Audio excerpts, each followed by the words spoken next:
என் பெயர் அவந்திகா. நான் ஒரு தனியார் நிறுவனத்தில் வேலை செய்து வந்தேன். திடீரென அந்த நிறுவனத்தில் இருந்து சில வேலையாட்களை பணி நீக்கம் செய்து விட்டார்கள். அதில் நானும் ஒருத்தி என்ன செய்வதென்று தெரியாமல் 2-3 நாட்களாக தவிர்த்துக் கொண்டிருந்தேன். அப்பொழுதுதான் எனது தோழியான தீபா என்னை தொலைபேசியில் தொடர்பு கொண்டாள். அவளிடம் நான் நடந்த எல்லாவற்றையும் கூறினேன். உடனே அவளுடைய கம்பெனியில் எனக்கு வேலைக்கு ஏற்பாடு செய்கிறேன் என்று சொல்லிவிட்டு தொலைபேசியை துண்டித்து விட்டாள். மறுநாள் காலை தீபா என்னை தொலைபேசியில் தொடர்பு கொண்டாள். அவந்திகா, உனக்கு ஒரு நல்ல செய்தி. எங்க கம்பெனியில இன்னைக்கு வேலைக்கு ஆட்கள் எடுக்கின்றார்கள். நீயும் எங்க கம்பெனியில் இன்டர்வியூவுக்கு வந்து விடு என்று தீபா சொல்ல எனக்கு ஒரே ஆனந்தம். திடீரென போனை வைத்துவிட்டு எனது சான்றிதழ்கள் எல்லாம் சரியாக இருக்கிறதா என்று ஒரு முறை பார்த்து கொண்டேன். பிறகு மறுநாள் தீபாவின் கம்பெனிக்கு சென்றேன். அங்கு வாட்ச்மேன் என்னை பார்த்தவுடன், யாரம்மா நீ என்று கேட்க நான் அவரிடம் விளக்க முயற்சித்த பொழுது தீபா கம்பெனிக்குள் இருந்து வெளியே வந்தாள். வாட்ச்மேன் அண்ணா, அவள் இன்னைக்கு இன்டர்வியூக்கு வந்திருக்கா, அவங்கள உள்ள விடுங்க, என்னோட தோழிதான் என்று கூற, சரிமா போய் உள்ள உட்காருமா என்று சொல்லி எனக்கு கதவை திறந்து விட்டார். பிறகு தீபா என்னிடம் வந்து, இங்க பாரு, அவந்திகா ஓனர் இன்னும் வரல, அவர் வந்ததும் இன்டர்வியூ அட்டெண்ட் பண்ணிட்டு என்கிட்ட வந்து சொல்லு என்று சொல்லிவிட்டு அவள் வேலையை பார்க்க சென்று விட்டாள். சிறிது நேரம் கழித்து வெளியே ஒரு பெரிய சொகுசு கார் வருவதை பார்த்தேன். அப்பொழுதே கம்பெனியின் ஓனர் வந்து விட்டார் என்று புரிந்தது. காரை விட்டு இறங்கியவர் கம்பீரமாகவும் கட்டுக்கோப்பாகவும் வாட்டசாட்டமாகவும் இருந்தார். என்னவென்று தெரியவில்லை. அவரை பார்த்தவுடன் என் மனதிற்குள் பயம் தொற்றிக் கொண்டது. அவர் என்னை கடந்து செல்லும் பொழுது நான் எழுந்து நின்றேன். ஆனால் அவர் என்னை கண்டு கொள்ளாமல் நேராக அவர் அறைக்குள் சென்றார். பிறகு சிறிது நேரம் கழித்து என்னை அவர் அறைக்கு வர சொல்லி சொன்னதாக ஒரு பெண் வந்து சொல்ல நானும் அவர் அறைக்கு சென்றேன். அங்கு அவர் என்னிடம், என்ன படிச்சிருக்க, எங்க வேலை பார்த்து என்று கேட்டுக்கொண்டே அவர் உட்கார்ந்திருந்த நாற்காலியை விட்டு எழுந்து என் பின்புறமாக வந்து நின்று கேள்விகளை கேட்டுக்கொண்டிருந்தார். நானும் அவர் கேட்ட கேள்விக்கு பதிலை சொல்லிக் கொண்டிருந்தேன். பிறகு நாளையிலிருந்து நீ வேலைக்கு வா என்று சொல்லி என்னை அனுப்பிவிட்டார். வேலை கிடைத்த சந்தோஷத்தில் நான் என் தோழி தீபாவிடம் சொல்லிவிட்டு வீட்டிற்கு சென்று விட்டேன். தீபா அப்பொழுது ஏதோ சொல்ல முற்பட்டாள், ஆனால் சொல்ல முடியாமல் போனது. அதன் பிறகு மாலை தீபா எனக்கு தொலைபேசியில் தொடர்பு கொண்டு, இங்க பாரு அவந்திகா, நீ கஷ்டப்படுறேன், நான் என் கம்பெனில உனக்கு வேலை வாங்கி கொடுத்தேன், இல்லன்னா வேற கம்பெனியை கூட நான் தேடி கொடுத்து இருப்பேன். எங்க ஓனர் கொஞ்சம் சரியில்லை, அவர்கிட்ட கொஞ்சம் பார்த்து நடந்துக்கோ என்று சொல்லிவிட்டு தொடர்பை துண்டித்தார். எனக்கு சற்று பாயமானது. என்ன செய்வது என்று தெரியவில்லை. சரி, நான் ஜாக்கிரதாக இருந்தால் எதுவும் நடக்காது என்று தைரியமாக மறுநாள் வேலைக்கு சென்றேன். அங்கு சஞ்சனா என்ற பெண், நீதான் அவந்திகாவா நேத்து? நான் வேலைக்கு வரல, அதனால என்ன உனக்கு தெரிஞ்சிருக்காதுன்னா, இங்க ஓனரோட செக்யூரிட்டி, நீ என்ன வேலை பார்க்கணும்னு உனக்கு எல்லாம் சொல்ல போறது. நான் தான் வா என்று கூட்டிக் கொண்டு போய் என்னை கவுண்டர்ல உட்கார வைத்து அக்கவுண்ட்ஸ் எல்லாம் சரி செய்ய சொன்னார். நானும் அவற்றை எல்லாம் சரி செய்தேன். பிறகு மாலையானதும் வீட்டிற்கு திரும்ப எனது பேக்கை எடுத்துக்கொண்டு கிளம்பினேன். அப்பொழுது சஞ்சனா என்னிடம் வந்து, அவந்திகா உன்னை ஓனர் கூப்பிடுறாரு என்னன்னு கேட்டுட்டு வா என்று சொல்லிவிட்டு அங்கிருந்து சென்றாள். நேற்று மாலை தீபா சொன்னதே என் காதில் ஒலித்துக் கொண்டிருந்தது. சரி, நாம் எதற்கும் பயப்பட வேண்டாம் என்று முடிவு எடுத்துவிட்டு ஓனரின் அறைக்கு சென்றேன். அங்கு ஓனர் வேலையெல்லாம் எப்படி போய்கொண்டிருக்கிறது என்று கேட்டபடி என்னை சுற்றி வந்து என்னை அணைத்துக் கொண்டார். உடனே எனக்கு பதறி போனது. சட்டென்று அவர் கைகளை உதறிவிட்டு, நான் அந்த மாதிரி பெண் கிடையாது என்று சொல்லிவிட்டு அங்கிருந்து சென்று விட்டேன். இவற்றையெல்லாம் இரவு தீபாவிற்கு தொலைபேசியில் தொடர்பு கொண்டு கூறினார். அதற்குடனே தீபா, நீ என்ன முடிவு எடுத்திருக்கின்றாய் என்று கேட்டால், என்ன முடிவென்றால் என்ன தீபா என்று கேட்க, இங்கு உள்ள பெண்கள் எல்லாம் இப்படி அவரிடம் இருந்து கொண்டுதான் வேலை செய்து கொண்டிருக்கிறார்கள். வேறு வழி இல்லை அவந்திகா, நானும் அப்படி இருந்து கொண்டுதான் வேலை பார்த்துக் கொண்டிருக்கிறேன் என்று கூற எனக்கு அதிர்ச்சியானது. சரி, நான் சற்று யோசித்து பதில் சொல்கிறேன் என்று கூறிவிட்டு தொலைபேசியை துண்டித்தேன். மறுநாள் நம்மை மீறி எதுவும் நடக்க வாய்ப்பில்லையே என்று கம்பெனிக்கு சென்றேன். அங்கு வந்த சஞ்சனா, என்ன அவந்திகா என்ன பண்ணிட்டு இருக்க என்று கேட்டபடியே என் பக்கத்தில் வந்து அமர்ந்தாள்.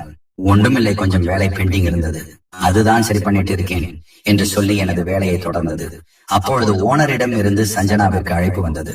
சஞ்சனா உடனே ஐயோ என்று சொல்லிக்கொண்டே உள்ளே சென்றான். உள்ளே சென்று அரை மணி நேரம் கழித்து வெளியேறினாள். அவள் உடைகள் கலைந்திருந்தது. அப்பொழுது நான் புரிந்து கொண்டேன். பிறகு என்னிடம் வந்து, அவந்திகா, நான் சொல்றேன்னு தப்பா எடுத்துக்காதீங்க, இந்த மாதிரி எல்லாம் இருந்தாதான் நம்மளால நல்லா இருக்க முடியும், இல்லன்னா நம்ம கஷ்டத்துலதான் இருக்கணும், என்ன தப்பா எடுத்துக்காத அவந்திகா என்று சொல்லிவிட்டு அங்கிருந்து சென்றாள். நானும் அவள் நிலையை புரிந்து கொண்டேன். பிறகு நான் சாப்பிடுவதற்கு கேண்டீன் சென்றேன். அப்பொழுது தீபா என்னிடம் வந்து பேச்சு கொடுத்தாள். என்ன அவந்திகா எப்படி போயிட்டு இருக்குது? அவர் எதுவும் உங்ககிட்ட மறுபடியும் தப்பா நடந்துகிட்டாரா என்று கேட்கலை என்று சொன்னேன். சரிடி என்று சொல்லிவிட்டு அவர் அங்கிருந்து சென்று விட்டார். நானும் நம் மீது இருந்த பார்வை விலகியது என்று நினைத்துக் கொண்டிருந்தேன். ஆனால் என் முதலாளி பார்வை என் மீது இருந்து விலகவில்லை.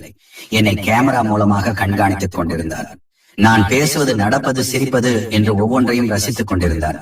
மறுநாள் என்னை அழைத்த முதலாளி, அவந்திகா உன்னை பத்தி எல்லாத்தையும் விசாரிச்சேன். உனக்கு கல்யாணமான கொஞ்ச நாளைக்கு உன்னோட கணவன் உன்னை விட்டுட்டு போயிட்டான்னு கேள்விப்பட்டேன்.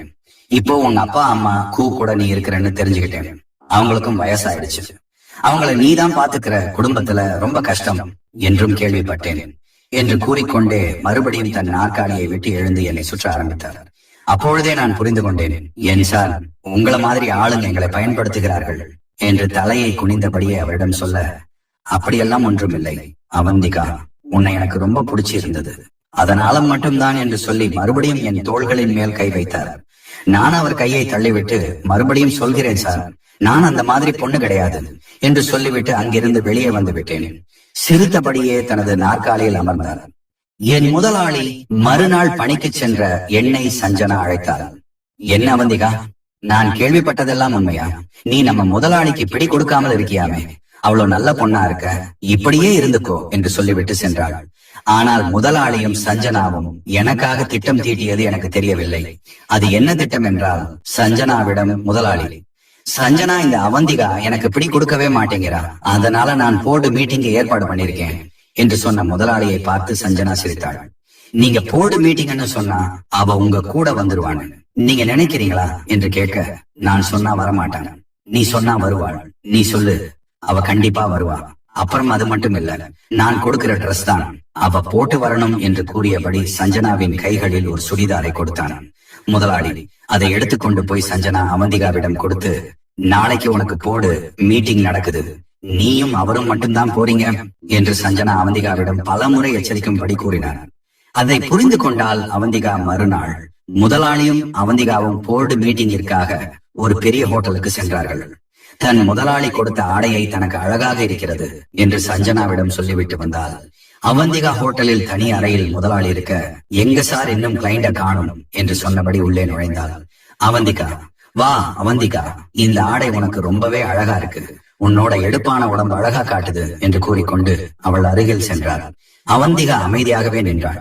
உடனே முதலாளி இந்த வாய்ப்பை விட்டால் வேறு வாய்ப்பு கிடைக்காது என்று யோசித்து அவன் கதவை சாத்தி தாப்பால் போட்டான். என்ன சார் பண்றீங்க, இப்படித்தான் இருப்பீங்களா கடைசி வரைக்கும் என்று கேட்க, இதுல என்ன இருக்குது, எனக்கு உன்ன பிடிச்சிருக்கு, அதனாலதானே நான் உன்கிட்ட இப்படி நடந்துக்கிற, இதுல என்ன இருக்குது என்று கேட்டவாறு அவந்திகாவிடம் கைகளை தொட ஆரம்பித்தான்.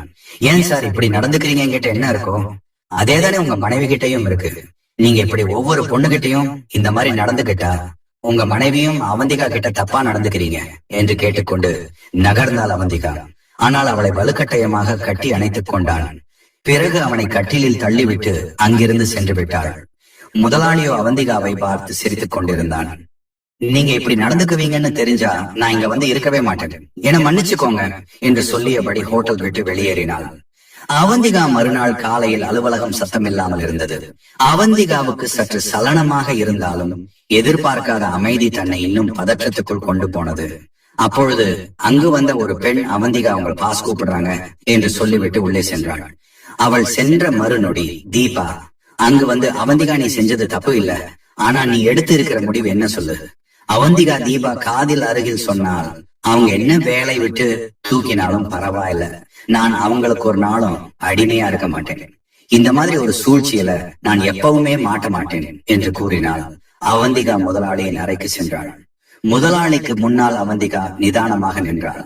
நான் இங்கு வேலையை விட்டு வெளியேறுகிறேன், என் திறமையையும் தன்னம்பிக்கையும் வியாபாரத்துக்கு பொருளாக வைக்க முடியாது என்று கூறினாள். அதற்கு உடனே முதலாளி சிரித்துக் கொண்டே, இதெல்லாம் இந்த மாதிரி கம்பெனிகள்ல சகஜம்தான், நான் நினைச்சா நீ முன்னேறி இருந்திருப்ப அவந்திகா என்று கூறினார். அவந்திகா பார்வை கொஞ்சம் கலங்கினாலும் மனம் உறுதியாக இருந்தது.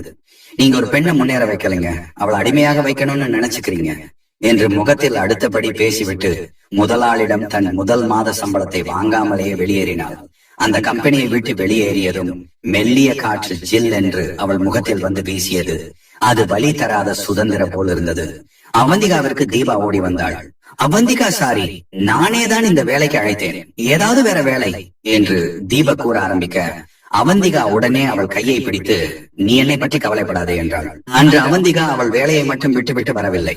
அவளுடைய சுயமரியாதையையும் சுய ஒழுக்கத்தையும் மீட்டெடுத்தால், பெண் என்றால் ஆசை, வார்த்தைகளை கூறி ஏமாற்றி விடலாம், அடிமையாக்கி வைத்துக் கொள்ளலாம் என்றிருக்கும் ஆண்கள் மத்தியில் நான் யாருக்கும் அடிமையாக மாட்டேன் என்று ஒரு வீர பெண்ணாய் நின்றாள் அவந்திகா. என் பெயர் ராம். நான் எங்கள் ஊரில் உள்ள ஒரு அரசு பள்ளியில் 11ஆம் வகுப்பு படித்து வந்தேன். ஒரு நாள் என் அப்பா திடீரென மாரடைப்பால் இறந்து போனார். நான் பள்ளி படிப்பை நிறுத்திவிட்டேன். பிறகு குடும்ப செலவிற்காக கிடைக்கும் இடங்களில் எல்லாம் வேலை செய்கிறேன். இப்படியே 5 வருடங்கள் ஓடி செல்லலாம். எனது நண்பர்கள் 5 பேரும் எப்படி கஷ்டப்பட்டு வேலை, நாம் 5 வருடங்களாக கஷ்டப்படுகின்றோம். ஆனால் ஒரு முன்னேற்றமும் கிடைக்கவில்லை. நான் வேண்டுமென்றால் ஒரு யோசனை சொல்லவா என்று கேட்க, நாங்களும் அவனிடம் என்ன யோசனை என்று கேட்டோம். அதற்கு அவன், ஆள் இல்லாத வீடுகளில் எல்லாம் நாம் கைவரிசை காட்டினால் நாம் நன்றாக சம்பாதிக்கலாம் என்று கூறினான். முதலில் எங்கள் 4 பேருக்கும் இது பிடிக்கவில்லை. பிறகு எங்கள் கஷ்டம் எங்களை நெருக்கும் அளவிற்கு வரவே நாங்களும் ஒற்றுக்கொண்டோம். பிறகு 1, 2 என்று ஆரம்பித்த இந்த பழக்கம் நாளடைவில் தொடர்ச்சியாக ஆரம்பித்தது. எங்களை ஊருக்கு மதித்தவர்கள் எல்லாம் திருடர்கள் என்று அழைக்கும் நிலை வந்தது.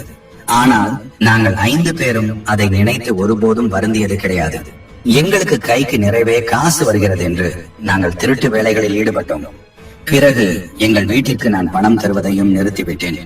கொடி கூத்து என்று எனது சந்தோஷத்தை மட்டுமே நான் பார்த்தேன்.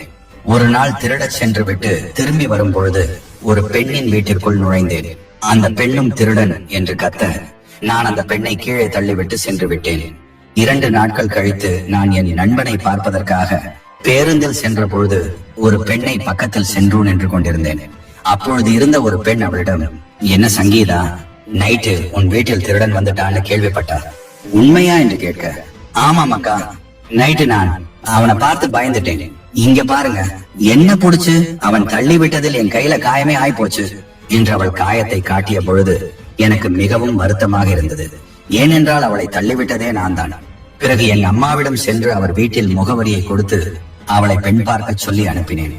அவர்கள் வீட்டில் பையனுக்கு என்ன வேலை இருக்கிறது, அவன் ஒரு திருடன் என்று சொல்லி எனக்கு பெண் கொடுக்க மறுத்து விட்டார்கள். எனக்கு எப்படியாவது சங்கீதா வேண்டும் என்று முடிவு செய்து நான் என் நண்பர்களுடன் பழகுவதை நிறுத்திக் கொண்டேன். பிறகு குடிப்பழக்கத்தையும் நிறுத்திக் கொண்டேன். சங்கீதாவிடம் நேரில் சென்று பல முறை கெஞ்சி என் காதலை கூறினேன். அவளுக்கும் என்னை பிடித்திருந்தது. ஆனால் அவள் என்னிடம் அதை கூற மறுத்தாள். பிறகு சங்கீதாவின் கம்பெனியில் நானும் வேலைக்கு சேர்ந்தேன்.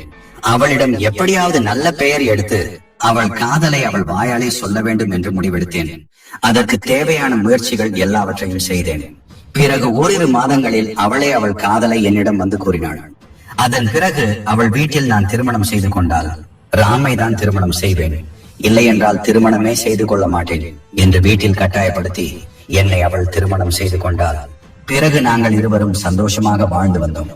எங்கள் திருமணத்திற்கு வந்த என் நண்பர்கள் சங்கீதம் மிகவும் அழகாக இருக்கிறாள் என சொல்லிக் கொண்டிருந்தார்கள்.